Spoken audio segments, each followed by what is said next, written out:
Hi, everybody. Welcome to Medicine 3.0. I'm excited to be back here. My name is Catherine Isaac, and I'm a physician at Bionic Health and our medical director.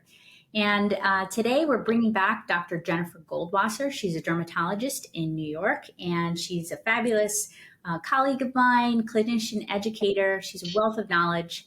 And she was with us talking about prevention of skin cancer, and now we're going to be talking about aging and skin rejuvenation. So let's get started. Jenny, let's start off by talking about what happens to our skin as we age and what are some of those things that, worsen aging for our skin. Oh my goodness, there are so many age-associated changes. But first, I want to say thank you for having me back. It's a pleasure to be here. So age-associated changes, lots and lots of things change as we age. The outward signs are you might see that your skin becomes mottled. Mm, It's not uniform in color. It becomes somewhat lax, and it can also become wrinkled. So those are the obvious things. You might also see growths on your skin. I like to point out if you have the experience of being with a very young baby and you look at their skin, it's juicy and plump and uniform and it has no marks on it or maybe just a few. And that's really what skin looks like in youth and before sun exposure. You can also sort of compare the parts of your body that are not sun exposed to the parts of your body that are. mhm. Even if something as simple as looking at the underside of your arm, That's what I was just thinking about. Yeah.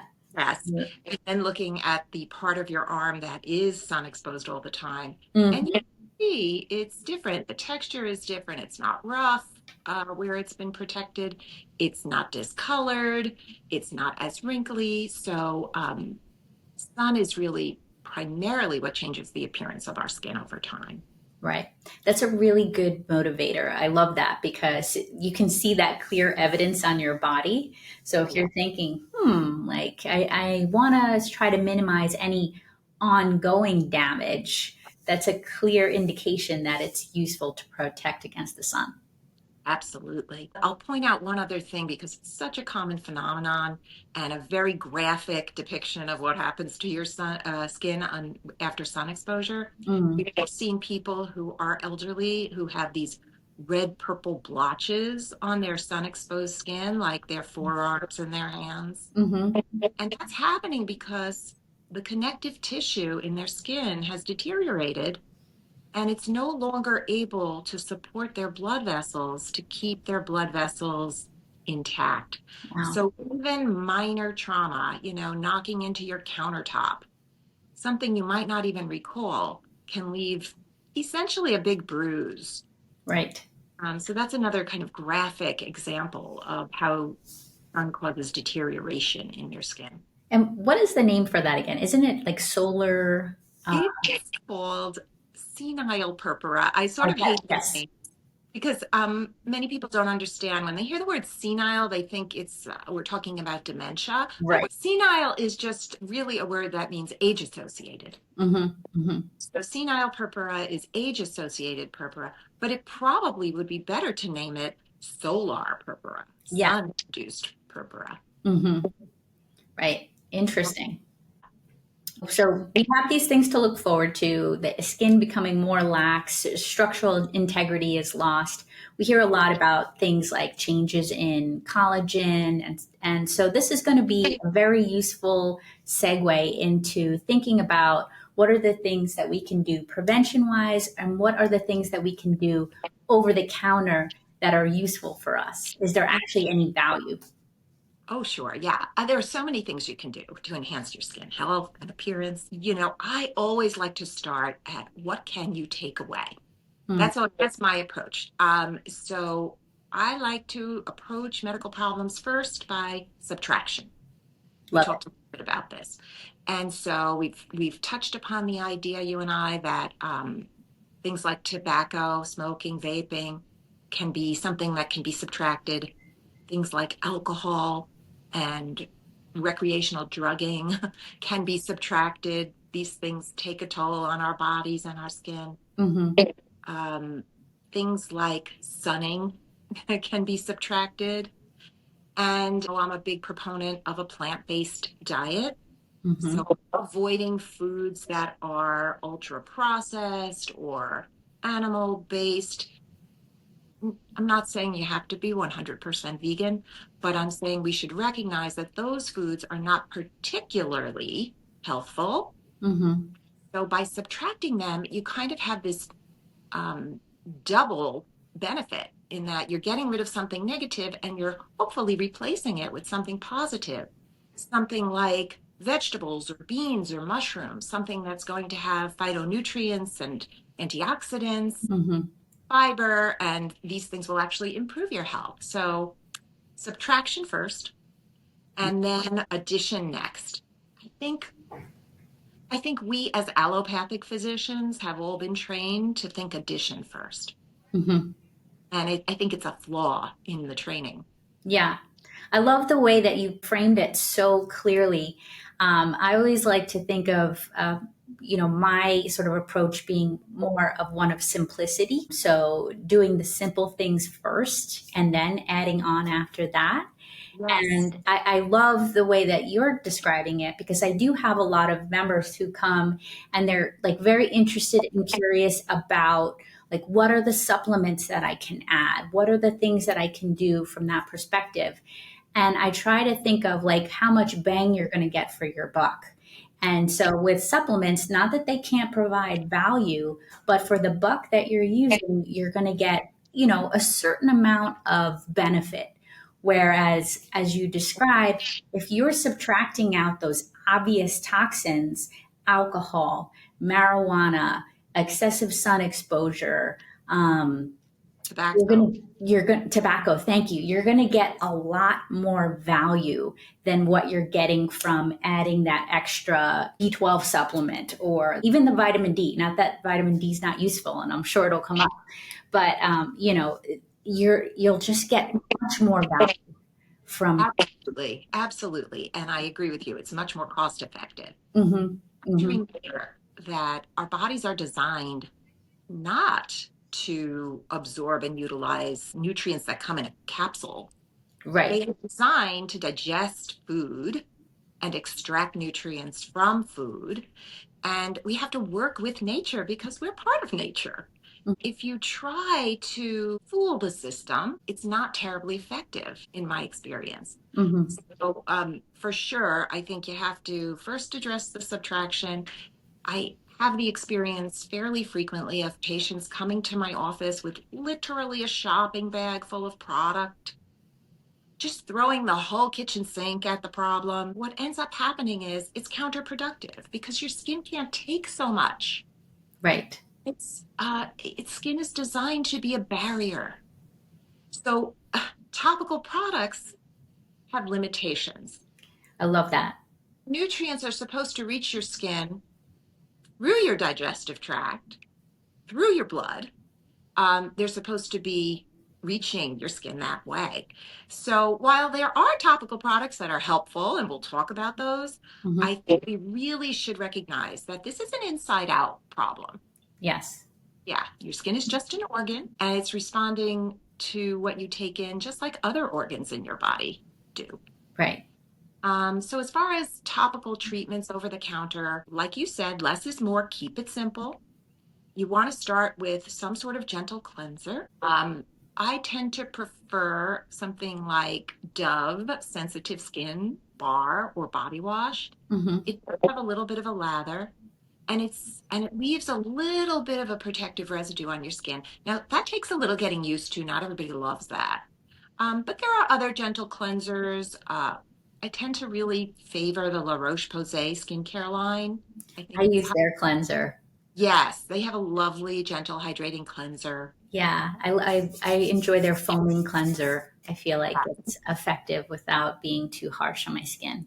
Correct. I think their products are very well formulated and generally don't contain too many irritants. You Hmm. have to be careful about over-the-counter products that smell really good or that have particles in them that are going to be abrasive. Right, You like know, the there's exfoliation. a lot of gimmicks, things that are, have intense dyes in them. You want to avoid products that are just full of chemicals that are potentially going to be irritating, especially as you age, because your skin does thin, your epidermis does become atrophic. And things Hmm. that didn't irritate you as a young person might irritate you when you're older. Right. I think Um, that's good advice. yeah, so a gentle cleanser. Most older people benefit from having some sort of moisturizer on their skin. Hmm. That's variable. If you are sort of the dark, swarthy Mediterranean type, you might not need a moisturizer Hmm. at an advanced age. But if you're a peaches and cream Celtic sort of complexion, you very well may. Right. Um, I have a couple of things I want to mention just in those two topics. One, I think this is an opportune time to talk about a very common skin condition that we see in primary care, general medicine.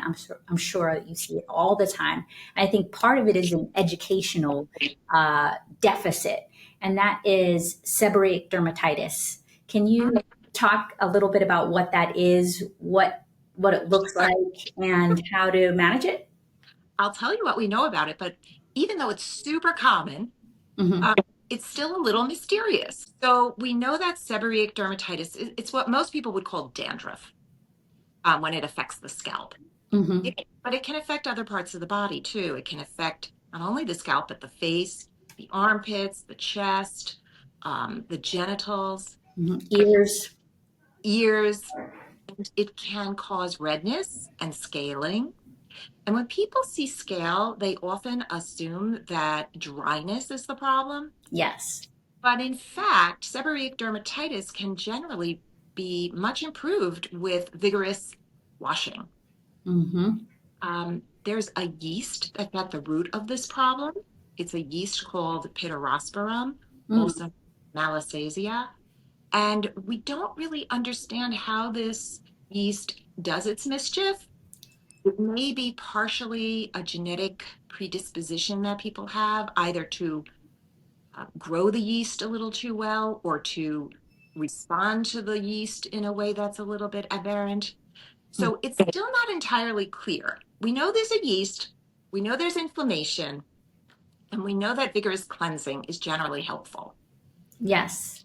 We also know, like, yes, simple products like Head and Shoulders shampoo, the original classic clean that contains purify zinc helps. We don't know why zinc helps, but it helps. Right. So a little mysterious, but you're right. People sometimes will cut back on cleaning. They'll shampoo less frequently when they see the flaking, Mm. when actually it would be better if they shampooed vigorously more often. Yes. Yes. And I see it so often, and it's exactly as you say that people see the flakes and they assume it's dry skin, so they stop cleansing, or they're just using water thinking that that's the best way to wash their face. And so yeah, you actually helped educate me on how to best manage that. And especially when it's more obvious, I would encourage the washing twice a day with the Yeah, shampoo once time, and then a facial cleanser. that's my formula. That's my formula. You remembered it. Yeah, it Yeah, works perfectly. works so amazingly well. People are always shocked by it. I will say one other thing about seborrheic dermatitis because we're focusing on aging skin. Hmm. So seborrheic dermatitis is something that happens in two populations. Babies, Right, they crazy. kind of have, and then also at the other end of life, as you're aging, it's more common. Interesting. Mm. And particularly true if there is, um, believe it or not, a neurological disease. And this is kind of a little known thing, but it's people who have, say, Parkinson's disease or Parkinsonism, they will be much more prone to getting seborrheic dermatitis. And this is just a little tip for you as an internist. Yeah. Sometimes that's a clue. When you see a patient who has a tremor or who has a shuffling gait, and they also have seborrheic dermatitis, that's a big clue that Yeah. they may have Parkinson's. Sometimes it's a Interesting. really early sign of Parkinson's. You can also see it when people are on medicines that affect the central nervous system, the brain. Mm, Like people who are being treated for mental illness will sometimes develop seborrheic dermatitis. wow. And it can also happen when people say, God forbid, have a CVA, a stroke, Yeah. and debilitated for a period of time from a Mm, central nervous system issue. wow. Yeah. And even just from hospitalization and immobility where they don't have an opportunity to wash. Yes. So as we age, those things can also contribute to the incidence, the prevalence of seborrheic dermatitis. Right. Interesting. Yeah. Great. And immunosuppression too. What'd you say? Immunosuppression? Immunosuppression, as we learned during the AIDS era, Mm, was a really common problem in AIDS patients. wow. I didn't Yeah. know that. Yes. Yeah. You're a little too young for that. Yeah, just missed that. Yeah, and so the next thing you had started to talk about was, I think, like moisturizers and, changes as we age and how we may need to have more moisturizer when it wasn't necessary earlier in life. And that is something just in buzz now, talking about menopause, definitely that there's a shift to the skin being drier. So that's something I think is important to talk about. Yes. So it's true that when we're talking about women, how women age, there is a very dramatic difference between men and women in that women have this seismic shift in their metabolism that occurs when they go through menopause and perimenopause. So we do see, while men will get gradually drier as they age, women will get gradually drier. Plus, when they have this huge change in their hormonal milieu, they will have a very exaggerated Yes. and rapid drying out of lots of things in their body, including their skin. Hmm. So that is very much true. And there's a lot of controversy now. Um, People are debating whether estrogen is something we should be using more liberally. I'm a conservative person. People are using estrogen as a topical facial cream, as an anti-aging treatment. Hmm.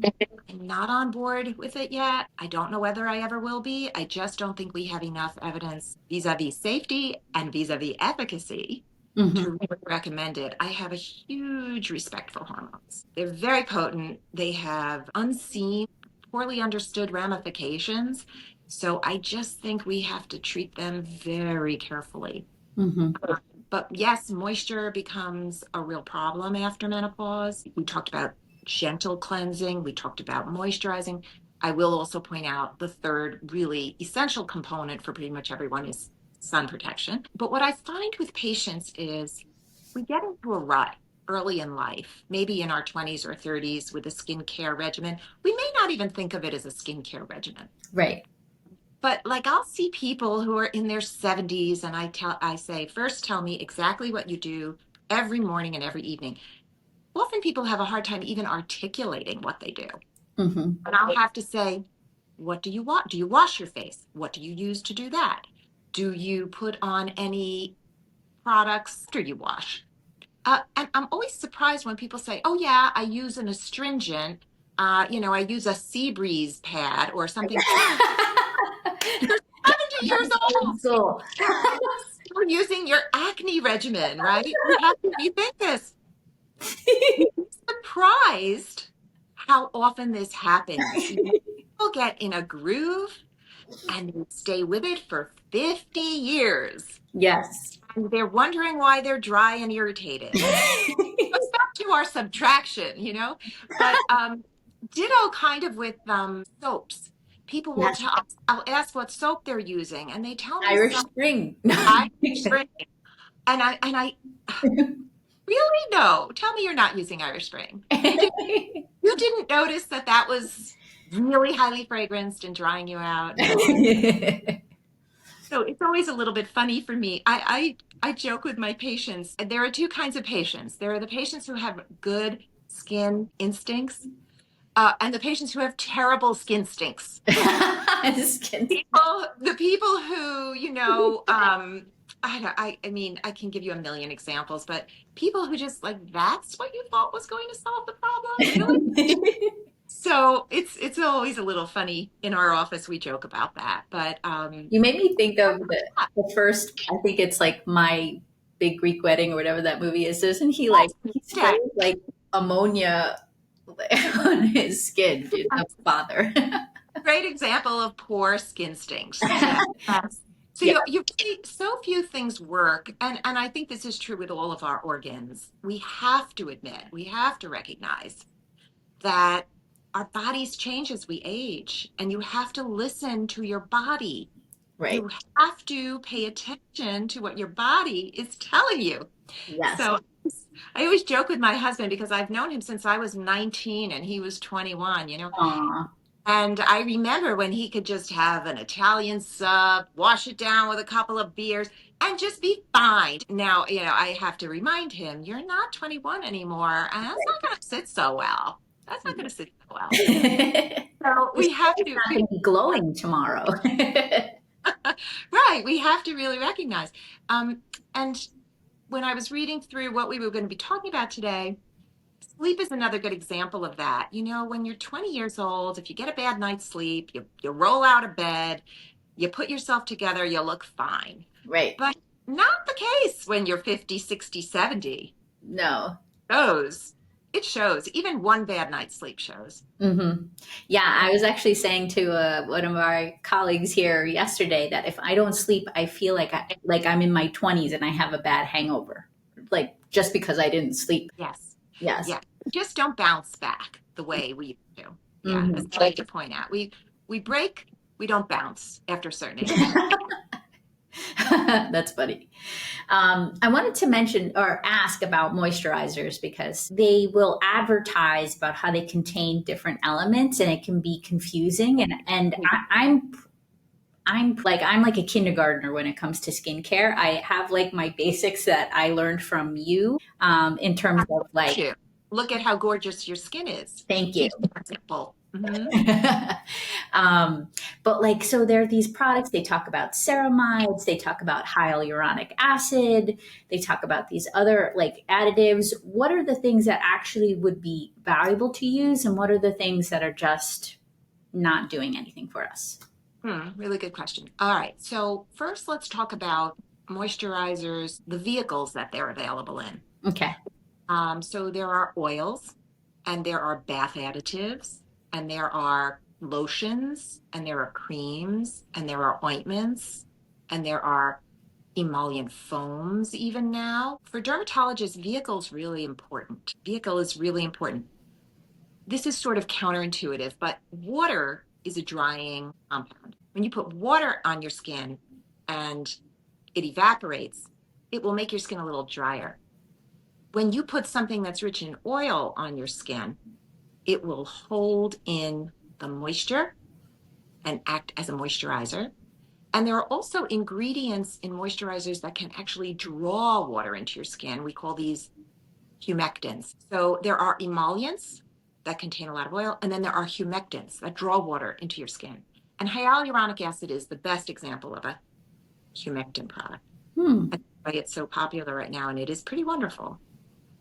But when you're choosing a vehicle, you should recognize that a lotion is primarily water. It is an emulsion of some oil in water, whereas a cream is an emulsion of some water in oil, primarily richer and more hydrophobic, more less water-based, more oil-based.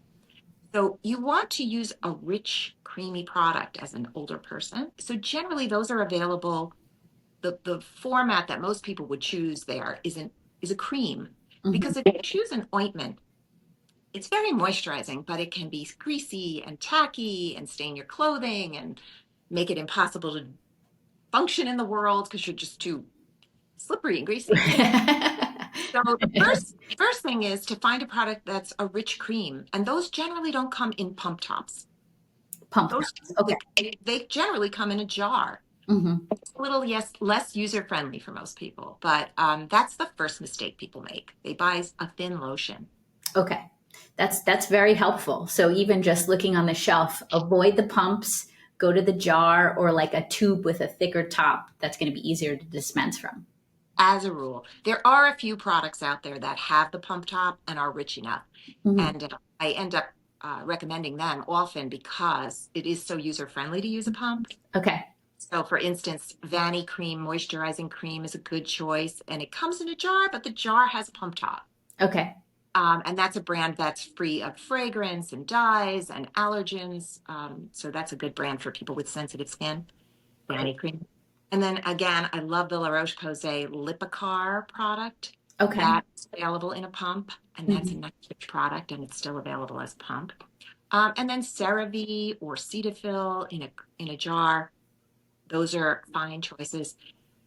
For really dry areas like the lower legs, Yes.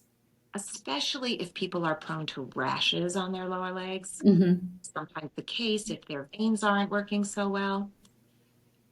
There, I favor something super greasy and super simple, like Crisco shortening. Oh, wow. Okay. So we're talking Not about really dry legs. really dry legs. So something that is just basically um, Yeah. an oil. I was Crisco going is to a ask about simple oil. coconut oil. Coconut oil is an option. I find that coconut oil, I think Crisco is the better option. They're Okay. similar, but I think Crisco is the better option for a variety of reasons. Hmm. Um, and people often balk when I say Crisco. I keep it in my office to demo it because when we put it on their skin, they say, oh, this is nice. This is No, yeah, I always joke one day I'm going to put it in a fancy little bottle and exactly. slap my label on it and sell it for $1 million, and people will think it's a miracle product. But you can also use it on delicate areas like your lips and Hmm. it's edible. I mean, I'm not saying you should spoon it into your mouth, but it's not toxic. Right. You can use it on your eyelids, and you can even use it in sensitive areas like the perineum, the genitals, if you have some irritation there. So Mhm. it's kind of a wonderful, little secret in dermatology to use Crisco. I imagine that that's also probably quite useful on the feet with calluses, and sort of helping with some of the softening cracked heels and things like that. So cracked heels is it's kind of an entity unto itself. I think of that as a form of psoriasis. Oh, interesting. Yeah. And so people often don't realize psoriasis can take many forms, Mm, including hyperkeratosis of the heels, thickening of the skin. yes. When the skin becomes thick on your feet, it will often crack, fissure, especially in cold weather. And what I find is if you really drill down a little with people who suffer with that, they'll often attribute it to something they're doing. Like they'll say to me, "Oh, well, I walk barefoot. That's why I have that," or "I wear flip flops. That's why I have it." And I say, "No, no, no. This is a genetic predisposition. And if you ask your parents, I suspect one or the other had this or has this." And then they say, "Oh, yeah, my mother had this. Yeah, Hmm. my mother. Yeah." So for Interesting. those areas, sometimes you need something that has a little more muscle. So the active ingredients to look for would be either an acid like salicylic acid or urea. I was going to say urea. Yeah. Yes. And those are available over the counter. And they're much more effective. So sometimes what I'll have people do is after the shower, put on a strong urea product, something between 20 and 40% urea, and then grease up with something really greasy like Crisco or petroleum jelly, and then throw a sock on Hmm. and keep it on overnight. And that is a really good way to chemically exfoliate. That's really what you're doing. You're exfoliating big time and using chemicals to do it. But the problem is, once the fissures have formed, it's really hard to get them to heal. Plus, urea and acid will burn like the dickens. Mm. So really the best time to start taking care of your feet, at least up here in New York, I encourage people to start like October. Don't wait till it's so bad that the skin has cracked because Right. it's an easier thing to prevent than it's one of those ounce of prevention, pound of cure things. Right. And just to clarify, so we're not talking about everybody that has dry heels or dry soles in it. We're talking about people who have like thickened skin, cracked skin. It can be painful. So we're not talking about the average Joe here. Right. So your question is like, does everybody have psoriasis if they have thick skin on their heels? No, not everybody. But it definitely would prompt me to look for other signs of psoriasis. Hmm. Maybe thick skin on the knees or the elbows, maybe some scaling in the scalp, Right. maybe, yeah, maybe some red scaly spots on their extensor surfaces or rashes in their body folds. So, you know, exposing, I feel sort of lucky because in dermatology, the whole thing in dermatology is to examine skin. So we're getting people totally undressed, we're exposing them. Hmm. And when you're trying to make a diagnosis, at least this is what I always taught the residents, expose, expose, expose.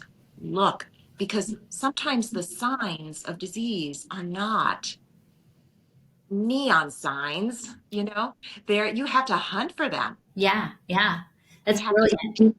have to do a directed physical exam.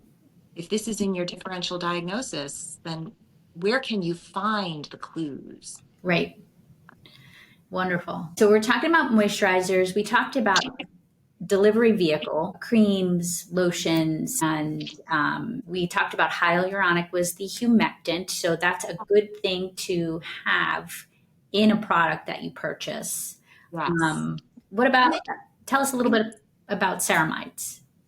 well, so things like ceramides, yes, Hmm. they can enhance a moisturizing product for sure. But what I was going to say is you really also want to think about what other functions you hope this product will perform for you. So, for instance, are you looking for a moisturizer for your face that you're going to use every morning? Because if that is the case, maybe you want to choose something that has a mineral block in it. And if you Sunblock, you said? block, yes. And if you also have some evidence of sun Hmm. damage on your face as an older person, maybe you would like to find a product that not only has a mineral block in it, but also has a little tint in it.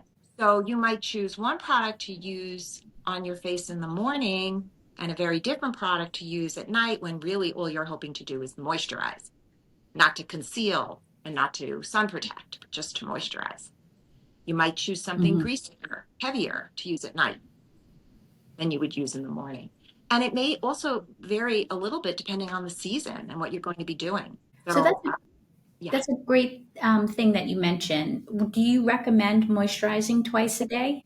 So I'm a big believer in one size does not fit all. You have to know whether you need it or not. And how do you know? So here's where I think it can become a little problematic. We talked about, skin stinks. Some people seem to know, and they just seem to just know what their body needs. They pay attention and they know. But some people are looking for answers in all the wrong places. And I joke about this with my patients too, because they'll come in and they'll say, really? You think I should do that? Because my sister-in-law told me. And I say, oh, is she a dermatologist? And they say, oh, no, she's a court reporter. And I giggle. And then I say, what did your plumber think about it? They're looking in all the wrong places for answers. You're here in my office. You're here in my office. And I don't know everything, but presumably I know a little more than your plumber or the court reporter knows about skin. So come to the right place and recognize that, there are um, lots of estheticians out there who are recommending products. So patient goes for, say, a facial. Yes. And the petition says, oh, you need a 5-step morning routine and a 10-step evening routine. Hold it, right? We know that's not going to be the answer. And in fact, it can really backfire because the more products you use, again, your skin is atrophic. It's going to Mhm. be sensitive. Yeah. It's different than young skin. So the more products you use, the likelier you are to become irritated. Many anti-aging ingredients are irritating. Mm. You have to recognize that an esthetician is a business person. There are plenty of excellent estheticians out there, and I don't want to badmouth them as professionals, but a big part of their motivation might be to sell product. Right. So you do have to be careful. And even, I hate to say it, but even some of my dermatologic colleagues sell product. Right. And so you have to really ask yourself, why do I have all these products? Who Right. sold this to me? Was it someone behind a cosmetic counter who has, a job where they're working on commission? Or was it somebody who understands skin, who has the primary motivation of keeping my skin healthy? So I wish, that 300 million people could all visit a dermatologist in this country. I don't think it's really possible because the manpower shortage is real. Right. But if you do have an opportunity, at least once in your life, or once every 5 or 10 years, to see a dermatologist, somebody who's really trained and who has the time to really talk to you and examine you, and evaluate you thoroughly, you can really get, I think, much better advice from a physician. And many primary care physicians are good sources of information. I wish we could disseminate the information Right. to primary care doctors more readily so that they would feel More comfortable. comfortable making basic recommendations. Agreed. Agreed. I have a couple of questions about like application of things on the face and how to apply it. But before we go there, let's talk a little bit about some of the common anti-aging tools that Ingredients. are available. Yeah. Or are we talking now about over-the-counter ingredients, or are we talking about Let's uh, start with over the counter and then talk about some of the common prescriptions. okay. So over the counter, retinols are the most potent and most commonly used anti-aging ingredient. And retinols are a derivative of vitamin A. So just going to make a plug for diet right Mhm. here because vitamin A is something that we get from vegetables. I think even the general public would probably remember that carrots are a great source of vitamin A Right. vegetable.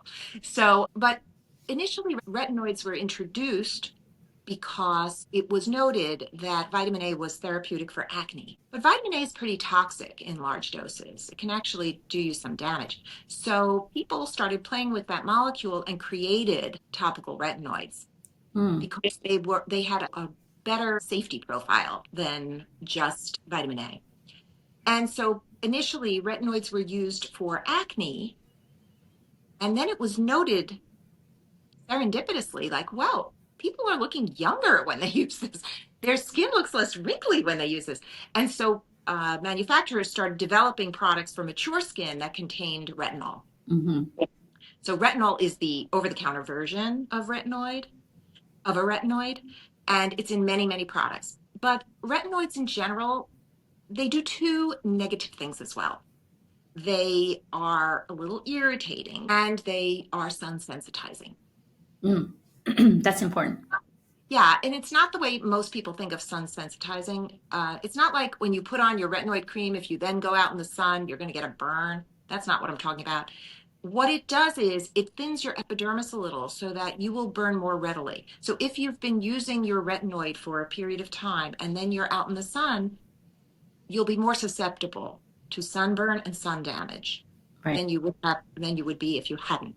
So you definitely have to counter that effect by always, if you're using a retinol or retinoid, using a sunblock in the morning, which we'd want you to do anyway when you're going to be outside.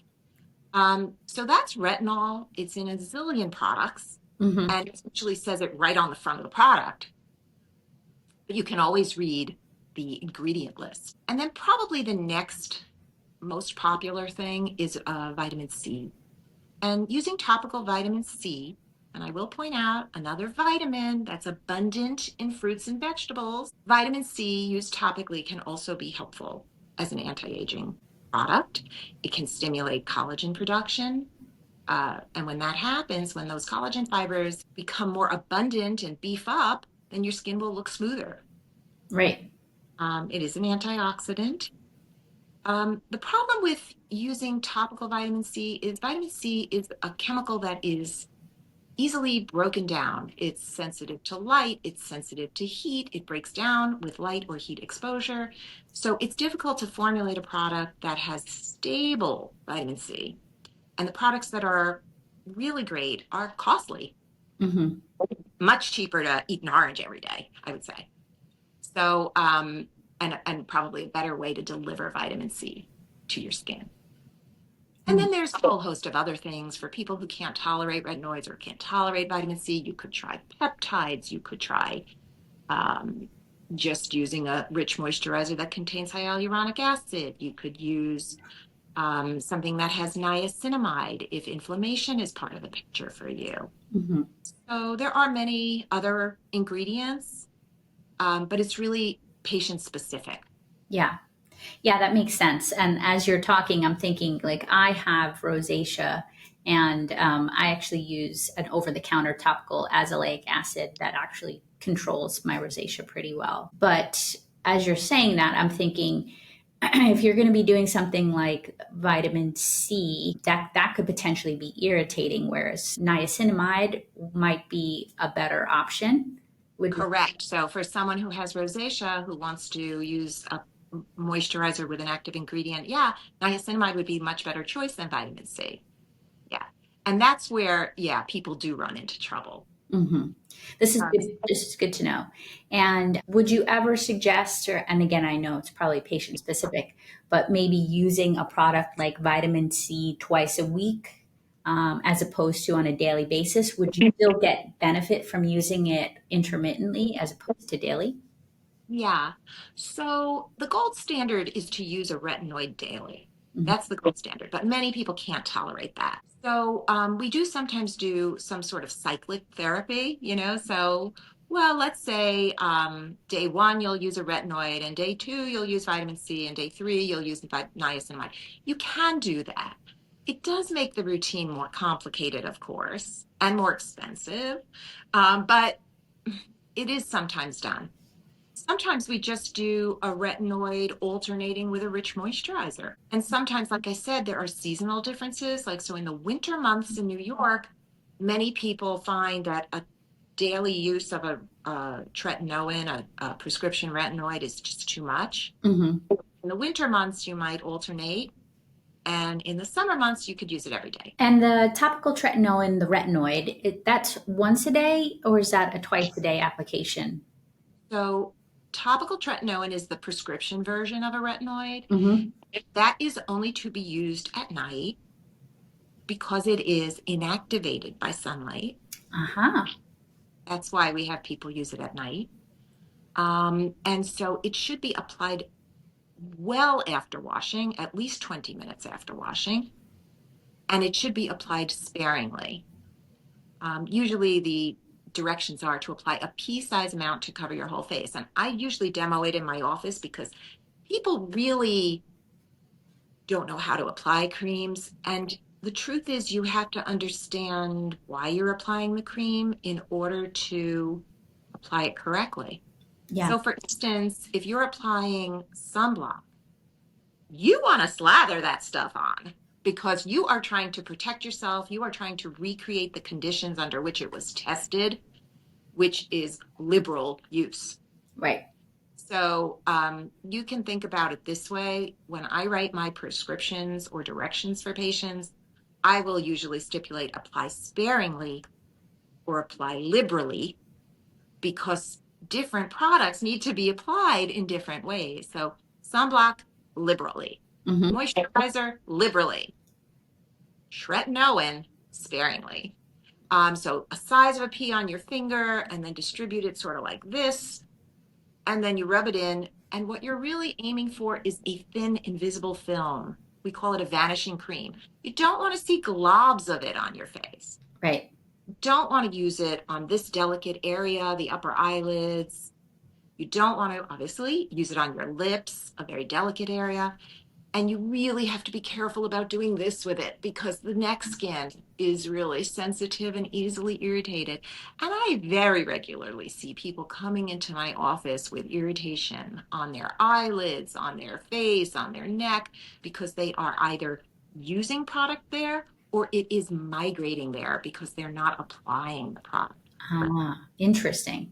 Yes. So migration is definitely a problem. And one of the first things I ask when I see somebody with eyelid dermatitis, which is a common thing, particularly in women, is are you using any anti-aging products on your face? And often they will say, I do, but I don't put them on my. And I say, okay, but you're putting it on right before bed you're smearing it on liberally. It's going to be on your pillow. It's going to migrate to your eyelids, Right. and it's gonna irritate you. So it's helpful to sort of put a little layer of something greasy on your eyelids, Crisco or petroleum jelly at bedtime, so that you don't inadvertently trigger an eyelid dermatitis. That's good to know. So, just to reiterate, avoid the topical tretinoins, upper eyelid, and any of the lips. What about kind of like in this area where people are concerned about crow's feet and things like Yes, it's actually fine to use it here. that? Okay. It's fine to use it here, and it's fine to rub it into your crow's feet, and you should do that. And don't rush. Take your time. This is self-care. Make it a little mini facial massage. Mm-hmm. Rub it in. And actually, I learned that from a patient with psoriasis.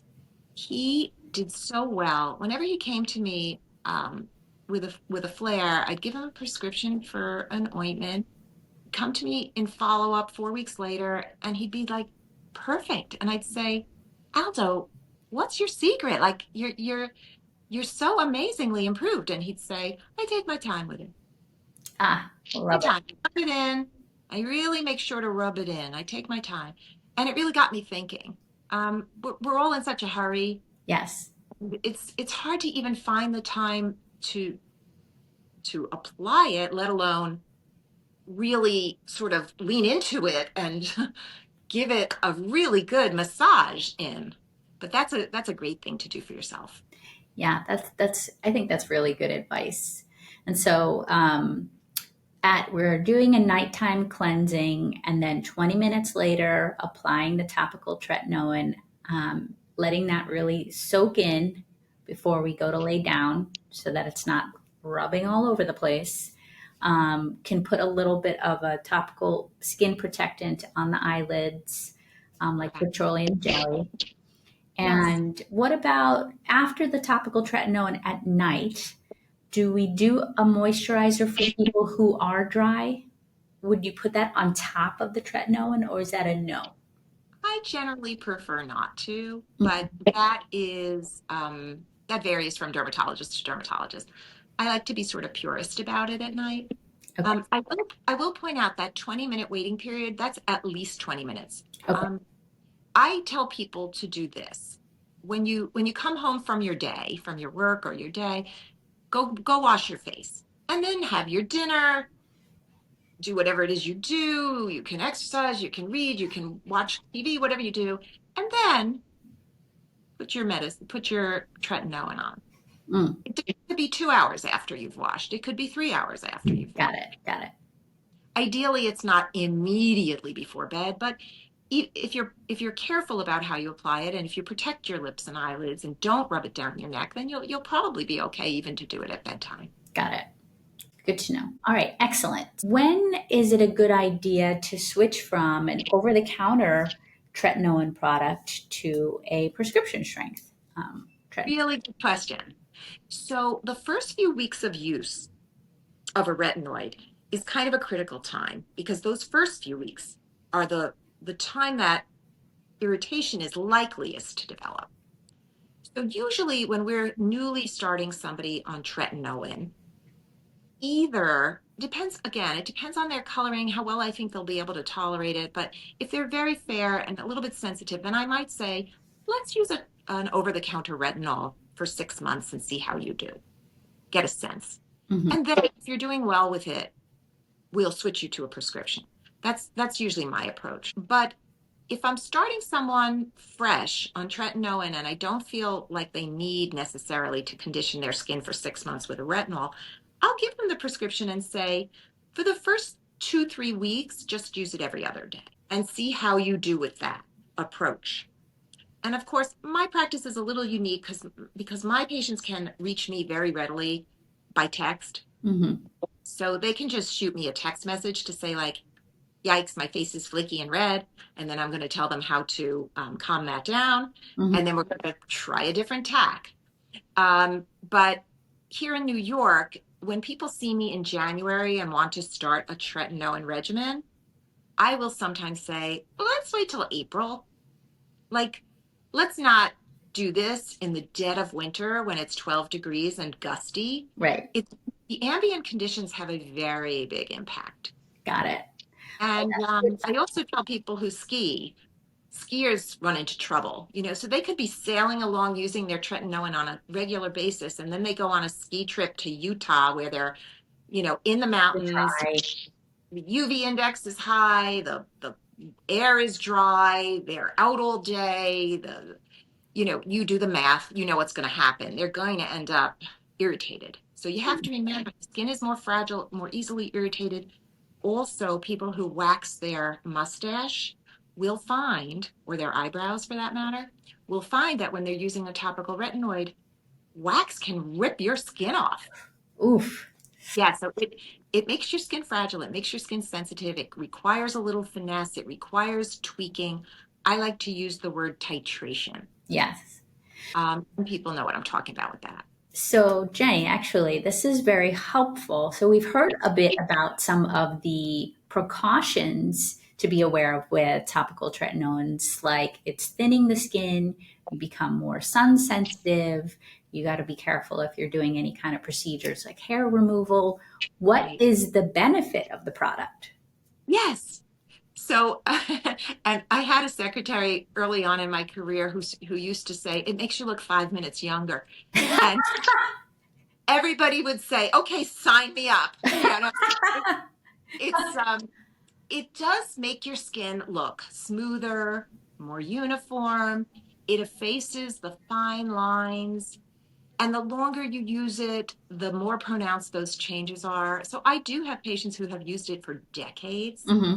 And now they're pushing 90 and their skin looks really great. So, if you really stick with it, I do think it does make a difference. But what it will not do is it will not address the deep lines here that Hmm. people develop as they age. It will not improve skin laxity, so jowls that form.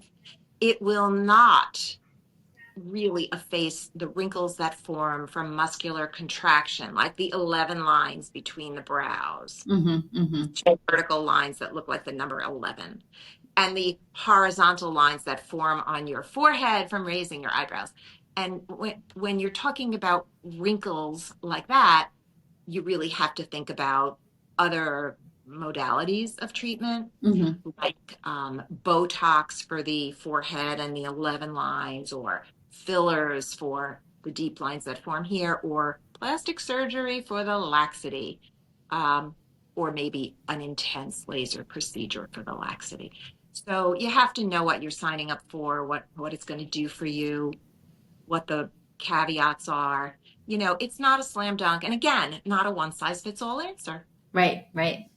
So this is interesting. So it sounds to me like tretinoin is a good kind of first approach, daily use anti-aging agent, and it's really doing more of the finer lines, if anything. What about skin discoloration and melasma that develops? Hmm. So melasma is a really complex problem. Hmm. And it's got hormonal underpinnings. It has sun exposure as a root cause. It is different in different skin types. Um, and it can be amenable to lots of different kinds of therapy, but also can be incredibly stubborn. Hmm. Um, Topical retinoids are sometimes used alongside a bleaching agent for melasma. And in someone who's a light-skinned Caucasian, that might be adequate. In somebody who we talked a little last time about different skin types, the Fitzpatrick scale, type 1 being the fairest of fair, and type 6 being the blackest African. Hmm.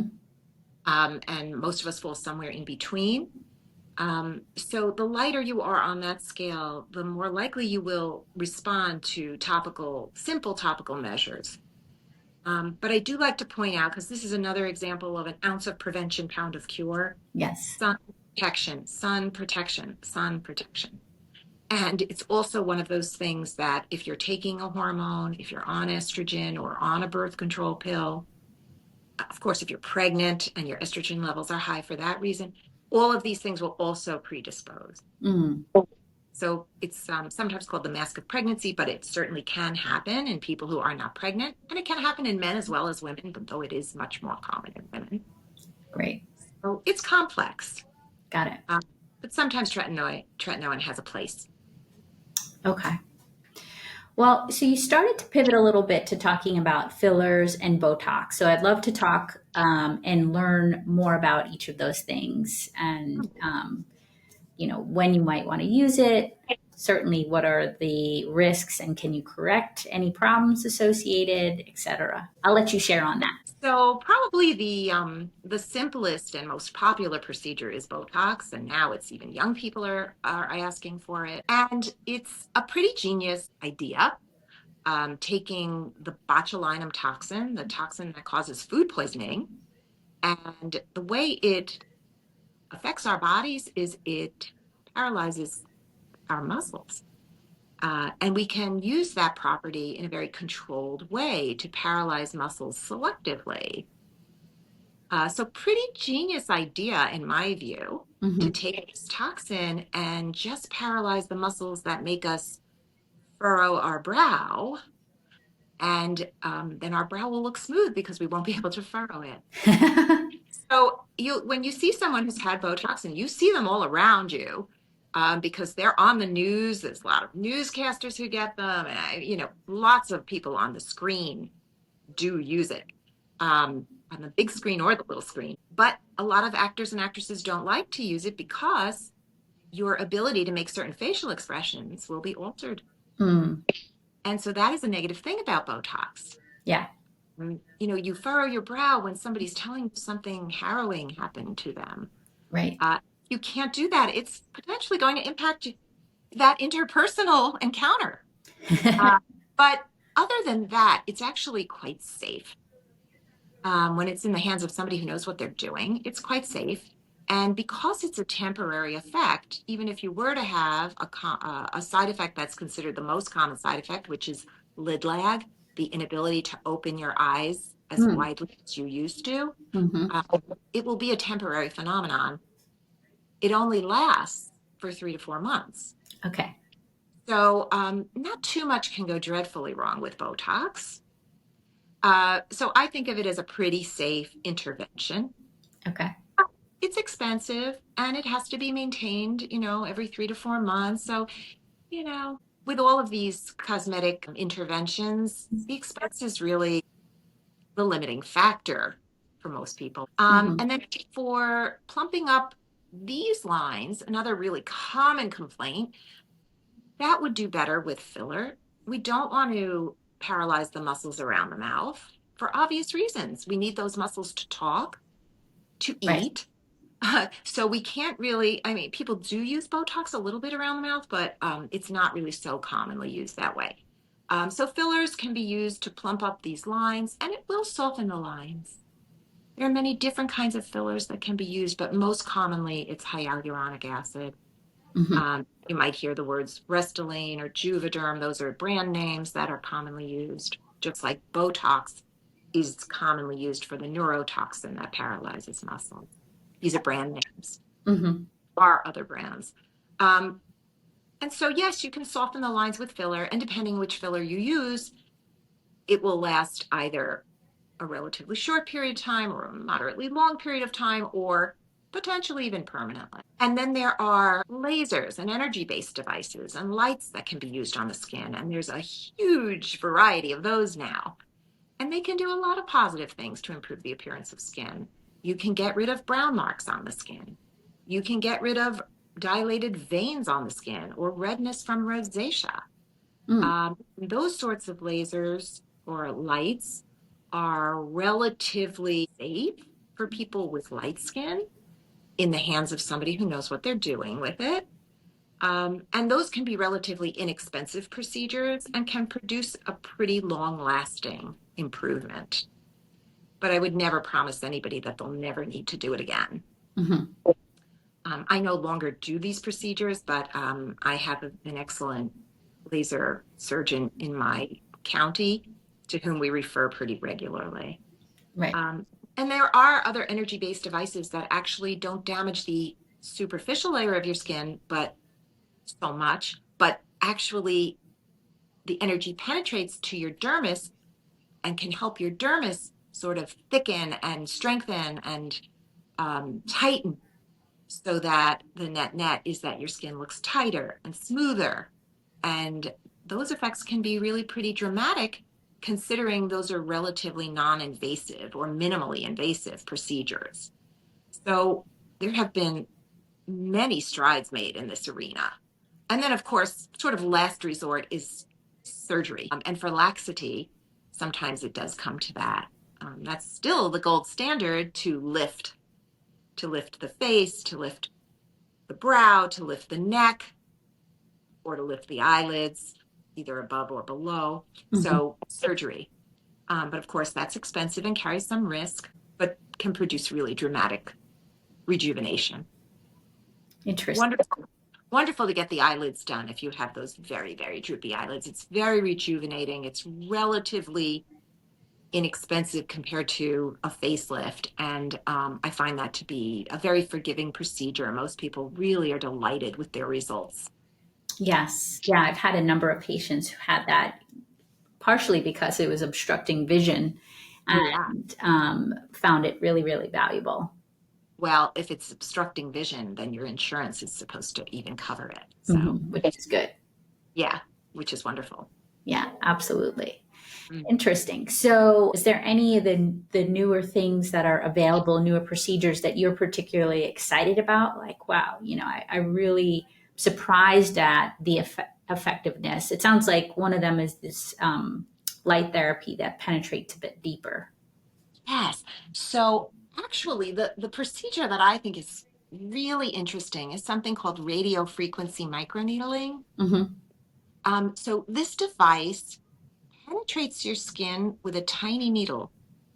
And then while that needle is buried in your skin, a radio frequency energy is released that stimulates the collagen to tighten up. I think that's really very genius. I mean, I'm really impressed the way people have used laser energy and light energy over the course of my 32 years in dermatology. It's amazing how it has been refined and improved, and it's really wonderful. When I started, people who had an irregular texture to their skin, say from acne scars, Yes. we used to use dermabrasion, and dermabrasion is like really just taking essentially a drill with a diamond phrase on it Oh, and sanding down the surface of your skin. It was a very bloody procedure, my and gosh. it was a terrible recovery, and the risk of infection were quite high. So it was really a kind of a brutal and primitive approach. It worked, but now things are so refined and so clever. So there are lots of lasers that emit light now or emit energy in a fractionated way, almost like a pixelated way. Mm-hmm. So instead of the light just or the energy just ablating the entire surface, it goes into your skin as columns of energy. So it doesn't create these large areas that are denuded and susceptible to scar and infection. Instead, it's these penetrating injuries without denuding the surface so much.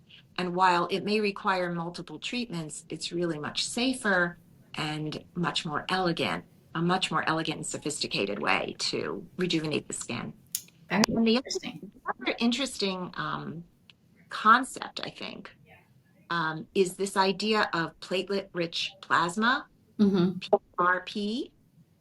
Sometimes this is called a vampire facial when it's used to treat facial aging.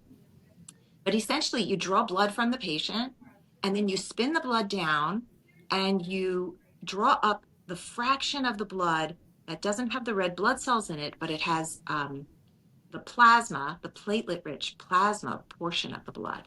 This fraction of blood contains growth factors that can stimulate collagen production. So you can then introduce the patient's own plasma into their skin to try to get that machinery moving a little bit in the right direction. Right. And it's It's not FDA approved for that use, but it is widely used in that way. It was FDA approved for joint issues. So you can take somebody's plasma and inject it into their joint to rejuvenate a joint. Yes. Yes. And My mother-in-law just had that actually. she did, yeah. And you can also use it to stimulate hair growth on the head, on the scalp. Ah, interesting. So these are all interesting. These are all interesting and innovative approaches. We have all these people wearing these red light masks. Yeah, Is it useful? Is it not useful? it may be useful. It may be useful. May be useful. There are a couple of devices that have gained FDA approval. Um, the evidence, in my view, is still a little sparse. Hmm. Um, and in fact, I reached out to one of these companies because when I read about the product, I went out to the website to learn about this product because it's a device that's FDA cleared. I noticed that their bibliography was a little meager at the end. These scientific articles supporting the use of this product, a little Right. studies, kind of old. So I sent an email to the company itself and said, "Do you have any other articles you can point me to? Because I'm looking at PubMed and I don't see anything that's like jumping out at me as really an impressive study." Right. And the answer I got, I thought was kind of revealing. They said, "No, we don't really have anything else to point you to." And I thought, yeah, this is just not robust. This is just not robust evidence for safety and efficacy. Yeah. And I always worry, I'm so leery about light and energy because historically physicians have used light and energy and have really done some damage with it. I mean, Oh, you know, used to treat acne, right, with radiation. yes, and even ringworm. You Yeah. know, people were treating ringworm in children with X-ray. I mean, we have to really reflect on our history. It's we don't want history to repeat itself here. So we used ultraviolet lights, maybe a little bit haphazardly, and caused some skin cancers. I'm sure that way. We have used X-rays, not very judiciously. So I don't want this to fall into that bucket. Right. I think we have to wait a little longer, wait till we have more evidence for safety and efficacy. Yes. Yes. And unfortunately, with lights, things don't happen immediately. You can radiate somebody and they don't necessarily get a cancer the next day, but 10 years down the line, or even 20 years down the line, they may be more It becomes susceptible. problematic. Right. So, yeah, so we have to remember we're treating something. Listen, wrinkles wrinkles are a relatively trivial problem. We always have to weigh risk versus benefit. Absolutely. There's so many ways to treat wrinkles. So let's not jump on the bandwagon just yet with estrogen cream or with red light therapy. Maybe those will prove to be useful in our Mhm. armamentarium, but I don't think they're go-to products or go-to approaches right now, in my opinion. Well, thank you. I love to hear that too, because, I think especially in the area of women's health and menopause, there has been like a dearth of information for the public and for physicians. And so now that people are interested in talking about it, we don't want to swing too far in the other direction and just like be overloading people with medications when it's not necessarily indicated or going to provide value. So it's always important to have a discussion. These are the potential benefits. These are the potential risks. Let's think about it. Let's talk about it before we make a decision. Absolutely. We always have to investigate the trade-offs. There's always a trade-off. Yes, Yeah. even if it's just to the pocketbook, right? But Correct. it's still worth having that discussion. So, but thank you, Jenny. This has been phenomenal. I love talking to you. Again, I could sit here for another 3 hours, have a conversation with you. I wish you still lived closer so that we could just hang. I know. Me too. Me too. Well, Thank you so much for having me again. yeah, thank you for being here. This was really, really informative, and I'm sure our members are going to get a lot out of this. So thank you again, and I hope you have a beautiful week. It's great to see you. You too. Take it easy. Bye. Thank you for listening to another episode of Medicine 3.0. We make this podcast so that you know where to turn for good information on keeping you and your loved ones healthy. feel free to check us out at bionichealth.com, where we can help you live a longer, happier life.